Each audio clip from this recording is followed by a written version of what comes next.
Alright, so today on Free Field Training, we're going to talk about handgun magazine pouches for police and security work. I get a lot of questions about handgun magazine pouches and the different types that there are and how they work and where to place them on belts, and we're going to try to go over a little bit of that today. Drop the gun now! So first we're going to go over the types of pouches, and today I'm going to use different pouches that I have used at different points in my career in the past. I've gone through a wide range of different magazine pouches, a lot of different duty gear. As you can tell from the channel, I'm a little bit gear queer, so I tend to change things up a lot, and the things that were cool and in vogue when I was new on the job 11 years ago are no longer cool and in vogue now. Now, for reference, the magazine I'm going to be using is a Glock 22 mag, and that is the magazine that I've been using since I started, the type of magazine I've been using since I started, and that fits all of these different pouches. You can get all of these different pouches in most handgun magazine pouches that are made by major manufacturers. You can get them for almost any magazine that you could get a duty holster for. We've done videos about duty holsters you can see on the channel also. Any of those handguns that you can actually get a good duty holster for, you should be able to get a magazine pouch for. So this should be the least of your worries, especially these closed top magazine pouches. There's a lot more flexibility in how you use those. So we're going to start with the pouch, the closed top magazine pouch that I used when I started. Now, when I first started off on the job, everyone used closed top magazine pouches. There really wasn't a big push toward open top magazine pouches until fairly recently, and a lot of people at the time were using them horizontally. So they would sit on your duty belt right next to your gun, and the idea was you would put your magazine in with rounds facing down into the pouch and close it up. And your top pouch would be your primary reload, and your bottom pouch would be your secondary reload. Now, the concept behind this is not completely without merit. It makes it a lot easier when you have the magazines on the same side of the belt as your gun in order to reach down and to find your magazines. Instead of sliding along your belt to find them, you know that you reach down toward your crotch and your magazines are going to be right there. So it makes it easier to find the mags on your belt when they're up front like that, and to actually get the pouch, the flaps open, get the mag out and insert it into your gun took a whole lot less time and effort than it did with your other option at that time, which was to use a closed top magazine pouch on the opposite side from your gun, facing straight up and down. When you had the magazine pouches straight up and down on your belt opposite your gun, you had to keep your magazine in the pouch with the rounds pointed toward your belt buckle.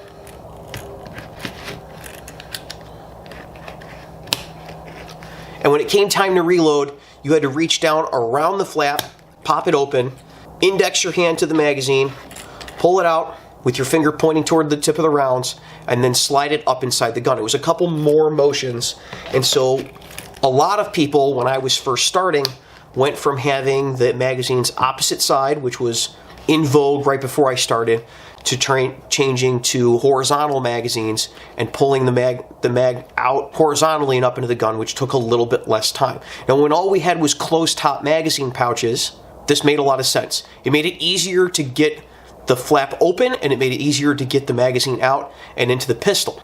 The problem that this created was that if you had to go prone and you had to reload, this thing was stuck under you and you couldn't get to either of your magazines very easily because they'd be pinned under your body at your center line, because the magazine had to come across your center line to get out of the pouch. Whereas if you had it on your left-hand side vertically, you could just lean a little bit to the side and get the magazine pouch open and at least get your secondary mag out.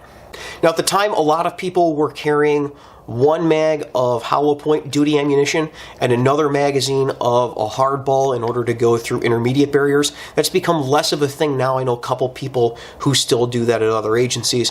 I generally just carry hollow point duty ammunition, the same as the primary ammunition that I use in my handgun, in all of my reload magazines that I carry on duty. Now, moving on from there, what we started having was open top magazine pouches. Having an open top magazine pouch, but on the opposite side of your gun, like you did with the closed top pouches way back in the day in the 80s, would make it a lot easier. You had all the advantages of getting the flap open because you don't need the flap to open with an open top pouch, and none of the disadvantages of laying on your pistol magazines and not being able to get them out of the holder. Now, these open top magazine pouches, these are all still sold today, but this open top magazine pouch, you can kind of see how they hold the magazines in. There is a tensioning screw on the front, and then inside is a big rubber washer, and as you tighten the screw, the rubber washer compresses and it holds more or less tension on the magazines when you place them into the pouch. You can get this down pretty tight, kind of the same way you can tension a duty holster, and so this worked out really well, and a lot of people still use these today. It's still a very, very good option. It's about the same size as the cover pouches, but less complex. There's less to break, and they're a little faster than the cover top magazine pouches when worn opposite side. Used in the same way, you put the magazine in with rounds pointing toward your belt buckle, but to draw it out, you don't have to pull a flap. You just have to pull a little harder on the magazine and withdraw it from the holster and slam it up into the gun. Now, a lot of companies make these for some reason so that they can be put on your belt both horizontally and vertically. For a couple days, I had an enormous brain fart, and I decided I was going to try using one of these pouches horizontally on the same side as my gun, because I was transferring from using the closed top magazine pouch horizontally on my gun. And I figured that would be a lot easier, where I didn't have to change where I went to look for mags. And even though in normal use the mags wouldn't come out, as soon as I got into a foot chase and started hopping fences, I ended up dropping mags and leaving them all over the neighborhood, which is never a good time, if for no other reason than that a magazine that's loaded with ammo, even a Glock magazine, which is some of the cheapest, it's still going to cost you $30, $40 by the time you're done filling the mag up and replacing it, and you have to make your trip all the way to the gun store to get it and explain to your boss why your duty ammo went missing. Not a good time. So if you're going to use an open top mag pouch, I highly suggest putting it on the opposite side of your gun with the rounds pointed toward your belt buckle, and then gravity's working with you. Using it like this, I never really had a problem using it vertically. Now from there, a few years back, we started having mag pouches that face out. This is a 2 magazine pouch that faces out, but there's also 3 magazine pouches that face out. You can see that on my video about my duty belt up here. The current one that I use has 3 pouches sticking out, because I would rather 3 magazines facing out, because I would rather have 3 magazines in the space that you have 2. You can see that magazines, when you face them outward, take up less space. By outward, I mean that the rounds point straight out from your body. Now, this magazine pouch tensions the same way as the other one. There is a screw in the front and a rubber gasket inside that compresses, holding more pressure onto the mags and holding them into the pouch. And I find that it tensions them pretty effectively. Having the mags facing out allows you to carry an extra magazine for the same size of pouch, or it allows the pouch to be smaller. Some guys prefer just having 2 mags, saving on weight and saving on space on their belt, especially skinnier guys. People with a little more space like to have 3 mags in the space that they would only normally have 2, and that's what I do. Now, another advantage of having the rounds pointing out is that if you have to do a weak side reload, there is no trying to orientate your brain about which direction the bullets are going. So with this pouch, if I have to reload because one hand is injured and my normal left hand that I would have to reload with is injured and I need to reload using just my right hand, I don't have to reach around and try to index the rounds with this hand and then index it into the pistol.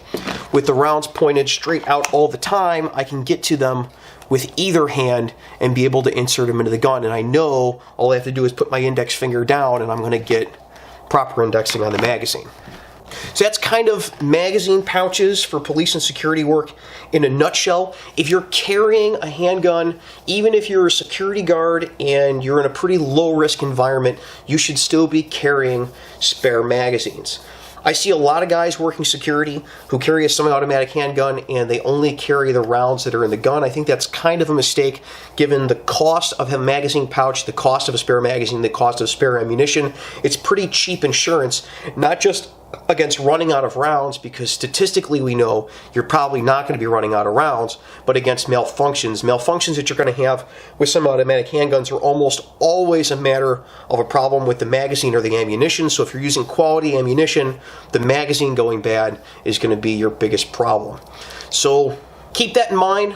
Whether you're a police officer who's just starting on the job and you have to choose your own equipment like I did when I first started, or if you're a security guard and you're going to have to choose whether or not to carry a magazine and how to carry it, this should give you a starting point that you can start thinking about how you're going to carry those magazines and where you're going to put them on your person, where you're going to put them on your belt, and how you're going to use them when you start getting trained in how to use them in an academy or at a firearms class for security guards.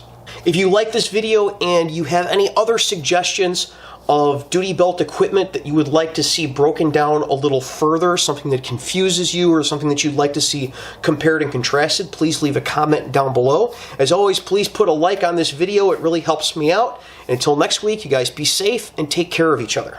I'd like to thank all the Patreon supporters, and especially the shift supervisor level Patreon supporters that we have listed here. Your contributions are what allows free field training to continue on and become better. Thank you.